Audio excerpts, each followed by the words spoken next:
भगवान शंकर का संवाद कर रहे। 4 निशानी मेरे भगवान शंकर ने तुमको दे दी प्राप्त करने की। 4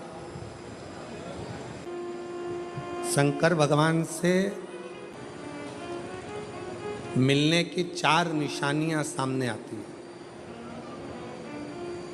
जब आप शिव महापुराण की कथा सुनते रहते हो, शिव जी के मंदिर जाते, 1 लोटा जल चढ़ाते, शंकर का भजन करते करते साल निकलते चले गए। साल।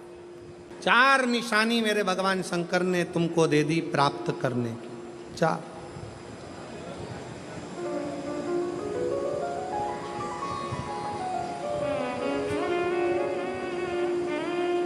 4 संकेत शिव मिलने के, शिव समागम के, शंकर को प्राप्त के। पहला संकेत भगवान शंकर देते हैं अपने भक्त को, जो भगवान शिव की कथा को निरंतर सुनता रहता है, शिवालय जाता रहता है, 1 लोटा जल चढ़ाता रहता है, शिव को भजता रहता है, श्री शिवाय नमस्तुभ्यम कहता रहता है। उसको पहला संकेत भगवान शंकर देते हैं अपने मिलन का, उसको स्वप्न में दर्शन देते हैं। जब भगवान शंकर का दर्शन बार बार स्वप्न में होने लगे, समझ लेना कि तुमने पहली परीक्षा पास कर ली, तुम दूसरी क्लास में पहुंच रहे। दूसरी क्लास। शिव जी से मिलने के 4 संकेत मेरे भगवान शंकर दे देते। पहला संकेत कौन सा है? जम के उत्तर दो। शंकर भगवान जम के बोलो, काय में आने लगे? सपने। और रात शाम, वो कहते हैं ना, रात शाम सपने में आए, वो कहते रात शिव सपने में आए, बोले मेरे सपने में आए, और गंगा बहा गए, गंगा बहा गए। भगवान शिव जब स्वप्न में दिखने लगे, स्वप्न में आने लगे, स्वप्न में दिखने लगे, समझ लेना तुम्हारी पहली परीक्षा पास हो गई और तुम आगे बढ़ गए। आगे। अब शिव तुम्हारे करीब में आ रहे हैं। दूसरा संकेत भगवान शंकर देते हैं शिव महापुराण की कथा सुनने वालों को।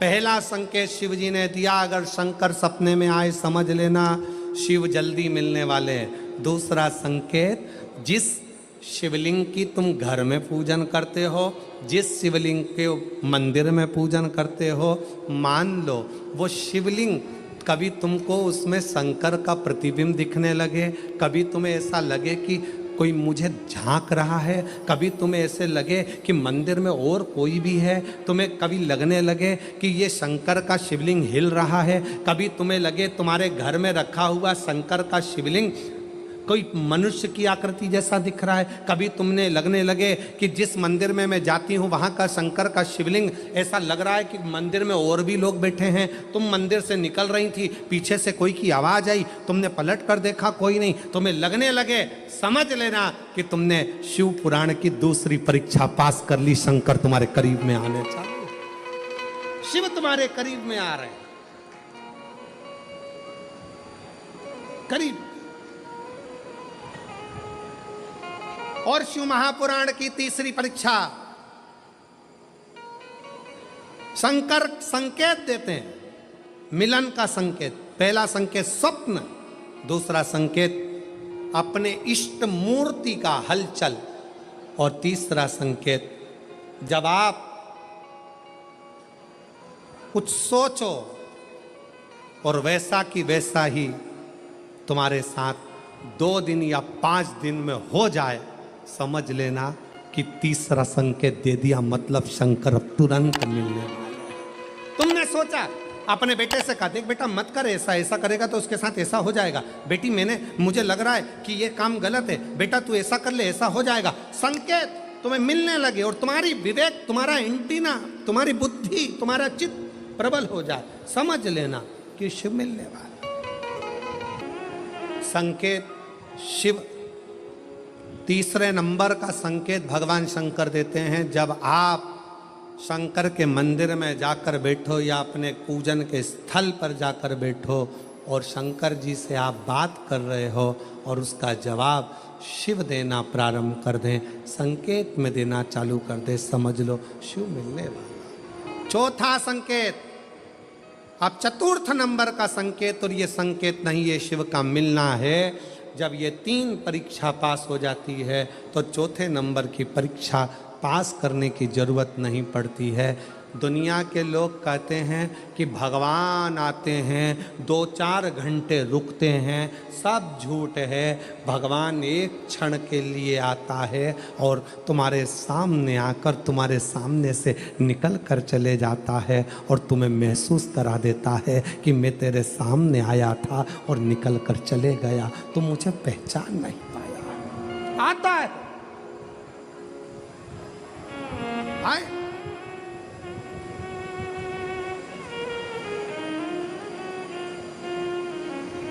पांच दिन की शिव पुराण चल रही है, सुबह से लेकर रात तक, रात से लेकर सुबह तक, सुबह से लेकर रात तक 5 दिन की यह शिव पुराण कल विराम हो जाएगी। कल तक में तुमने 5 दिन जो सुबह भोजन से लेकर, नाश्ते से लेकर रात को सोने तक और सोने से सुबह तक, सुबह से फिर रात तक जो क्रम करा, 5 दिन का क्रम उठाकर देखना। अगर तुमने दिल से पंडाल में शिव महापुराण की कथा सुनी है तो श्रवण करने वाले को एक क्षण के लिए शंकर का दर्शन होता जरूर है, भले वो किसी अंश रूप में हो, वो होगा।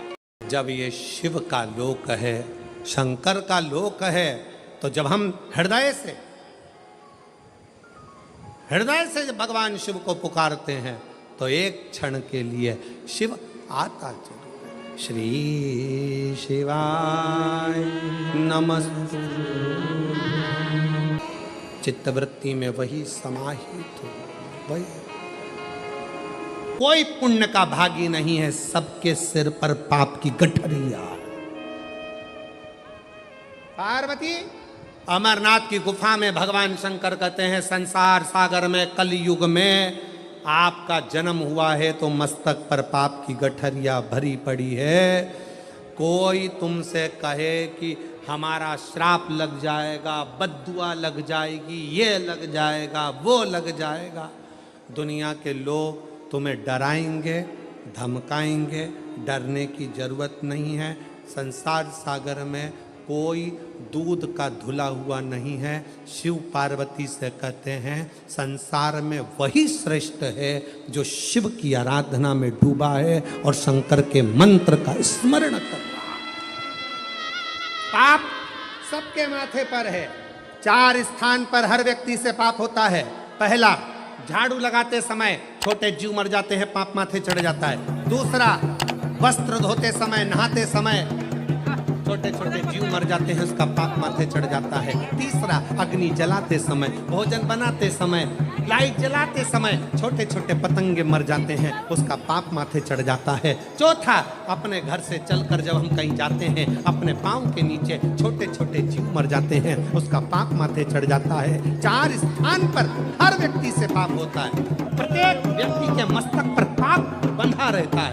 पर सुन पार्वती, जो प्रतिदिन शिवालय में जाकर 1 लोटा जल शंकर को समर्पित करता है, वो धीरे धीरे पाप से मुक्त होकर मेरा अपना होते चले जाता है और वो संसार सागर से मुक्त हो जाता है।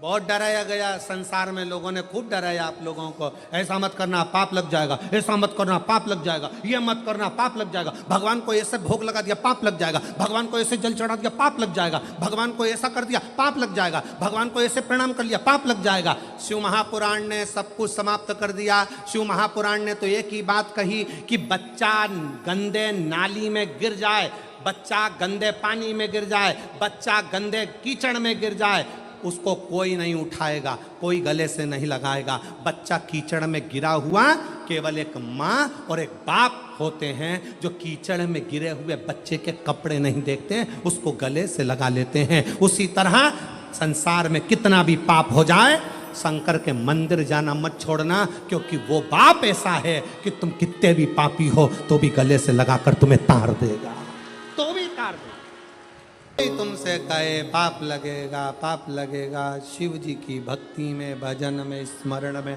उल्टा जपो, सुल्टा जपो, कैसे जपो, दिन में जपो, रात में जपो, शुद्ध में जपो, अशुद्ध में जपो, जैसे हो वैसे जपो। शंकर का नाम जपने वाले पर भगवान कृपा करता है।